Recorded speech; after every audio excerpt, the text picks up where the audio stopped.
Hi, James Willoughby here, back for another weekly update on what's going on in the Austin market. We are 3 weeks into May, and we thought we'd review what's going on. I want to apologize for my voice up front here. Had a little laryngitis. I don't know what kind of allergies are in the air, but there's something out there. Anyway, so active listings, we're starting to see some growth there, and it's going up. Let me show you what's happening in relation to that. When we look at the total active listings, I always want to look at new listings versus new pendings. So you can see that the new pendings are just under the number of new listings. So that's why we're starting to see a little bit of growth in this active listing chart here. This is the first time that we've been up to almost 9,000 listings since, back in just before Thanksgiving, it looks like. So it's not detrimental to the market.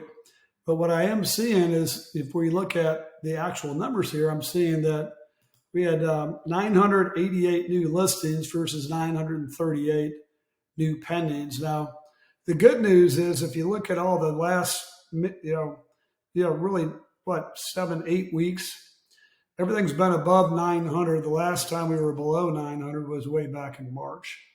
So the seasonality is kicking in to where we're selling, nearly 20% more homes per week than we were before, which is good. Although there's more listings coming on the market. So as a seller, I'd watch that very carefully. We are also seeing price reductions have been up, and I think because it is a little more competitive market, we've seen quite a few people improve their price before their home goes pending. So, and then the number of failed listings looks like a heartbeat here. It looks like the patient was having a heart attack way back here at the end of last year, but it's the same signals that we're seeing pretty much every month. There's a certain percentage of people that are calling it quits. Now, in terms of weeks of inventory, this is ultimately the most important graph, which we're seeing we're still under 10 weeks of inventory and have been really since about mid-February. So this whole year, since really the end of January, other than 1 week in February, we've been under 10 weeks of inventory. So that's good. You can see where it's edging up a little bit.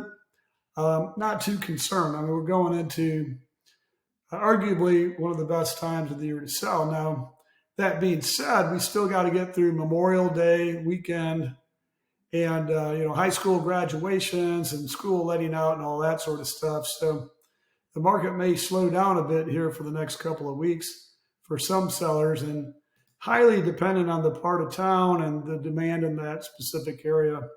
Interest rates seem to be holding steady. We're still above 6% for the Freddie Mac average. And however, median prices have gone up since they kind of hit bottom and back in February. So we'll see here at the end of May whether this still is going up or whether it's flattening out.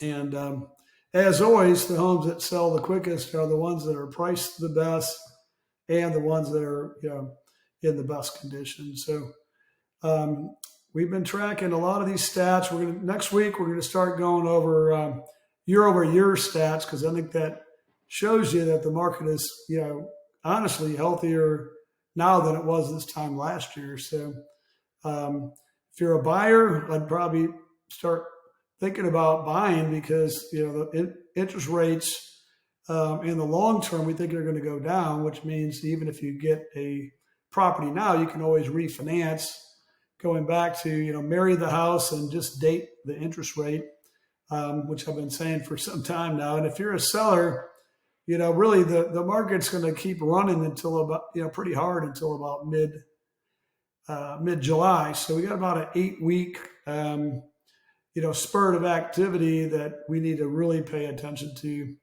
and really dial in pricing if we're not getting the results that we want.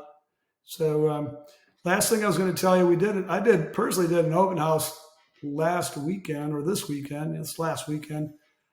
in Cedar Park, and we had a ton of people through. So the buyers are out there, and it looks like they're just looking for the best deals possible. So, but the good news is that it was not a boring day for me. So we really enjoyed uh, meeting a lot of folks and so forth. So until next week, you have a good one, and we will report on what's happening next week. Thank you.